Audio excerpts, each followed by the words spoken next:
je voudrais vous illustrer ce que ça veut dire de mettre ensemble, je dirais, des œuvres d'impatients et d'artistes, de nouveau en vous parlant de certaines réactions des personnes qui ont vu ça.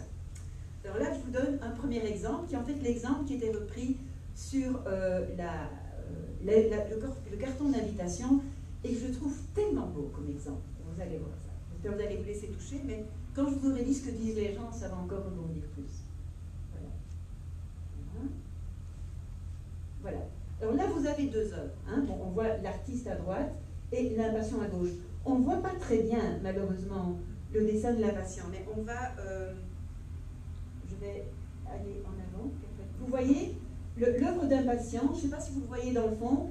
À gauche, il y a une petite fille avec les cheveux dressés, tout droit sur la tête. Il y a une maison, on le voit vraiment mal, une maison dans le fond dont la porte est une porte qui est en flammes.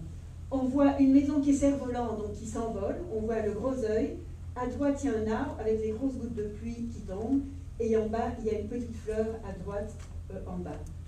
Ça, c'est l'œuvre de l'artiste. Je vais revenir en arrière. Voilà, ceci. Alors, par exemple, plusieurs personnes nous diront que ces œuvres gagnent à être placées ensemble. Et que ça permet notamment cette mise en perspective de sentir davantage, je pense, à partir de la droite, donc de la peinture d'artiste, de sentir davantage l'isolement et la grande solitude qu'occasionnent les problèmes de santé mentale. Une autre personne dira qu'elle a d'emblée été saisie par l'œuvre de l'impatient, une pure forme, quelque chose qui insiste et se répète. Vous voyez les gouttes qui tombent là, qui insistent, à la fois une espèce d'échancrure dans l'arbre, des gouttes de pluie. La pesanteur de la maison, on le voit mal, et la légèreté du cerf-volant. Et ce premier dessin a influencé sa perception du dessin de l'artiste, accentué la lourdeur, je dirais, de l'autre corps. Et cette personne dit qu'en fait, moi j'ai plus d'affinité avec un corps lourd de soi qu'avec le fait d'être regardé par une maison. Mais ce qu'elle retient de la grappe, c'est l'idée d'un point de rencontre entre deux subjectivités et la transmission de quelque chose entre les deux. Une autre personne va dire que ce qui l'a frappé, ce sont les caractéristiques formelles qui traversent les deux œuvres. Par exemple, comment la texture du corps à droite rappelle quelque chose de la peinture de l'impatient et que, à l'absence de main dans la peinture à droite, correspond le fait, vous ne le voyez pas, que les mains de la petite fille, donc comme un dessin avec une ligne très naïve, sont comme éclatées avec ses doigts qui sont un peu comme les cheveux, là, éclatés, et également qu'elles ne peuvent rien saisir. Alors, une autre personne, c'est particulièrement intéressant, dira que le fait de considérer attentivement chacune des œuvres et de passer de l'une à l'autre fait progressivement ressortir la part de noirceur qui s'ouvre de dessins apparemment anodins et donc de rejoindre une partie d'ombre que nous portons en nous. Alors elle dit, dans la première œuvre, elle a été frappée d'abord par la simplicité, une puissance d'expression qui n'est pas maquillée par l'esthétisme, c'est une symbolique qui touche. Et puis elle regarde davantage et elle se dit que ce qui lui apparaissait d'abord comme un joli dessin d'enfant, on dit mon Dieu c'est naïf, c'est touchant, quand on le regarde, ça se modifie progressivement.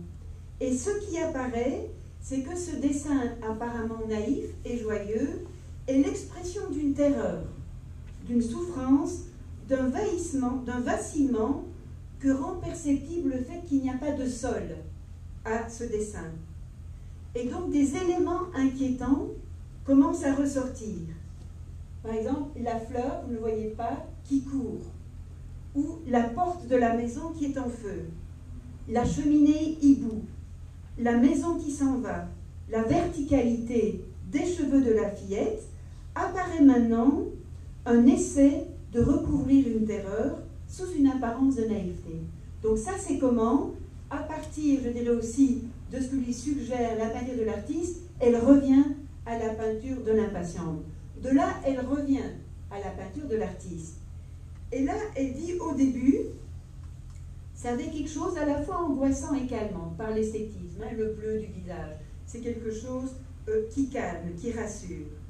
Et puis, au-dedans de la figure, et vous allez le voir si vous regardez, elle commence à apercevoir des ombres, hein, comme quand on regarde la lune hein, le soir, des ombres qui évoquent un visage qui vient de loin, presque de la naissance du monde, une tête du début du monde, dit-elle. Et là, elle revient au premier dessin et dit qu'en fait, la terreur ressentie dans le premier dessin lui apparaît maintenant comme venant de ce visage du bout du monde qui n'a pas l'air bienfaisant. Donc on voit comment, à travers, je dirais, cette mise en perspective des deux œuvres, il y a quelque chose qui progressivement apparaît et qu'elle ne peut faire apparaître que parce qu'elle se laisse saisir par les œuvres et donc interpellée dans cette zone d'ombre qui lui appartient. Alors, quelqu'un dira que l'effet de grappe donc s'approfondit lorsque l'on passe d'une œuvre à l'autre et c'est l'émotion du visiteur qui les rassemble et qui approfondit le sens de chacune des œuvres. Bon, un autre exemple, une autre grappe. Voilà. Alors ici, vous avez... oui, là, je suis en train de me mêler. Hein. Non, c'est ça, non, avant ça. Voilà. Donc, ce qui ressort, je dirais, quand on voit l'ensemble des réactions à cette première grappe, c'est la très grande importance du regard.